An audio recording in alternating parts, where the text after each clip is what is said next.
आता ऐकूया फक्त आपल्या मनाचं. बघूया न्यूज फर्स्ट महाराष्ट्र.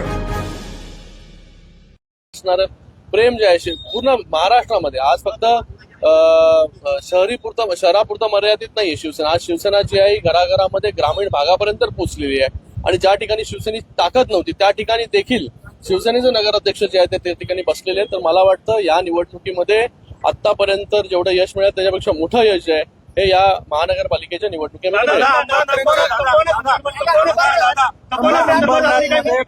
काँग्रेस सोबत युती केलेली आहे. काय घडतं बघा, मला वाटतं अकोटमध्ये भाजपाने MIM सोबत असेल किंवा अंबरनाथमध्ये काँग्रेस सोबत असेल, हा सर्वस्वी प्रश्न जो आहे हा भारतीय जनता पार्टीचा आहे. तुम्ही हा प्रश्न जर त्यांच्या नेत्यांना विचारला तर ते चांगल्या प्रकारे त्याचं विस्तृत स्वरूपामध्ये जे आहे हे उत्तर हे देऊ शकतील.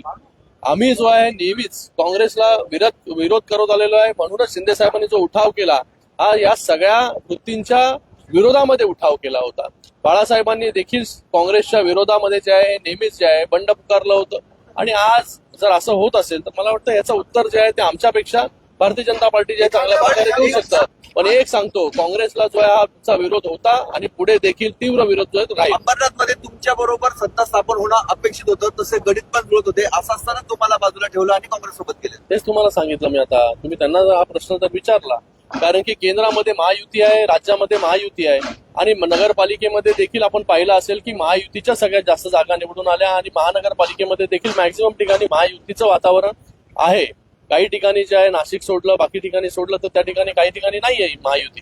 तर मला वाटतं अशा परिस्थितीमध्ये जो काही परम्युटेशन कॉम्बिनेशन कोणाबरोबर सत्ता स्थापन करतायत, ज्या विचारांच्या विरोधामध्ये आपण लढलो अशा लोकांबरोबर सत्ता स्थापन कोण करत असेल तर मला वाटतं हा सर्वस्वी प्रश्न जो आहे तो त्यांचा आहे. आपण त्यांना जाऊन जो प्रश्न विचारला पाहिजे. तसं जरी असलं तरी याचा एक चुकीचा मेसेज राज्यभरात जातो, कारण राज्यात आपण एकत्र आहात त्याच्यामुळे सर्वसामान्य लोकांमध्ये एक वेगळा मेसेज जातो असं नाही वाटत आहे. तेच आता त्याचा अधिकार मला तर नाहीये, मी तर केली नाही युती कोणाबरोबर आघाडी.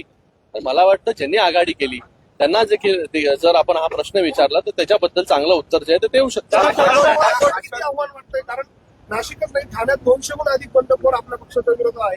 नाशिकमध्ये काही ठिकाणी बंडखोरी आहे. मला वाटतं आपण पाहिलं त्या ठिकाणी देखील मोठ्या प्रमाणामध्ये सगळे बंडखोर उभे होते. पण त्या ठिकाणी शिवसेनेने सगळ्यात जास्त नगराध्यक्ष जे आहेत ते त्या ठिकाणी निवडून आणले. स्ट्राईक रेट नगरपालिकेमध्ये देखील 135 जागा, बरोबर ना, 135 जागा आपण लढलो आणि 135 जागेमधून 64 जागेवरती 64 ते 70 जागेवरती नगराध्यक्ष शिवसेनेचा पहिली वेळ जो आहे तो त्या ठिकाणी बसलेला आहे. तर त्याच्यामध्ये जे आहे शिवसेनेचा स्ट्राईक रेट चांगला राहिलेला आहे, शिवसेनेवरचं प्रेम आहे, लोकांचा आशीर्वाद आहे, ते असंच अबाधित राहील. मला वाटत नाही कुठलं आव्हान जे बंडखोरांचं. मुख्यमंत्र्यांनी अंबरनाथ आणि अकोट संदर्भात नाराजी व्यक्त केलेली आहे त्यांच्या स्थानिक नेतृत्वावर. अशा पद्धतीने जे युती आघाडी झालेली आहे अकोट आणि अंबरनाथ, त्यांचं स्वागत आहे. नाशिकमध्ये सुद्धा नाईक यांनी असं म्हटलंय की आव्हाच्या सव्वा जागा मागितल्या म्हणून नवी मुंबईमध्ये युती सोडावी लागली. आता बघा, सगळीकडे कुठे युती होते कुठे युती होत नाही. आता त्याच्यामध्ये जाण्यामध्ये काय अर्थ नाही. जिथे जिथे युतीमध्ये निवडणूक आहे तिथे युतीमध्ये आपण लढतोय, जिथे युती नाहीये तिथे जे आहे स्वबळावरती वेगवेगळ्या पक्ष जे आहेत आपल्या आपल्या निवडणुका लढतायत आणि मॅक्झिमम जागा ज्या आहेत त्या मला वाटतं सगळीकडेच या महायुतीच्या निवडून येतील. मुंबईमध्ये युती आहे, नाशिकमध्ये देखील त्याच पद्धतीने आहे. त्याचं रिफ्लेक्शन किती पडेल असं तुम्हाला वाटतं? कारण महायुतीमध्येच मोठा संघर्ष बघायला मिळतो. महाविकास आघाडी म्हणून किंवा काही ठिकाणी फ्रेंडली फाईट जी आहे ना, काय प्रॉब्लेम आहे. पण आपण पाहिलं असेल नगरपालिकेच्या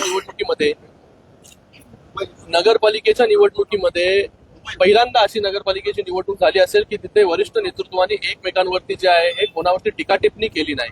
ही आचारसंहिता जी आहे ती पाळण्याचं काम केलं आणि अशा परिस्थितीमध्ये युतीच्या जागा, महायुतीच्या जागा जरी वेगवेगळे लढलं तरी महायुतीच्या सगळं जर आपण एकत्र केलं तर महायुतीचं वर्चस्व जे आहे महाराष्ट्रामध्ये राहिलेलं आहे. तर शिवसेनेची सत्ता आली तर आपण तपोवनवर वाचवणार आहात, काय भूमिका? बरोबर सगळे लोकच आहेत. शिवसेनेची भावना देखील लोकांच्या बरोबर आहे, नाशिककरांच्या बरोबर आहे आणि तपोवनच्या बाजूने आहे. पर्यावरण प्रेमी जे आहे त्यांच्या बरोबर आहे. आणि मला वाटतं इतक्या वर्ष जुने असणारे झाडं जे आहेत, मला वाटतं कुठल्या जर आपल्याला व्यवस्था करायची असेल तर त्याला पर्यायी देखील आपल्याला उपलब्ध आहेत.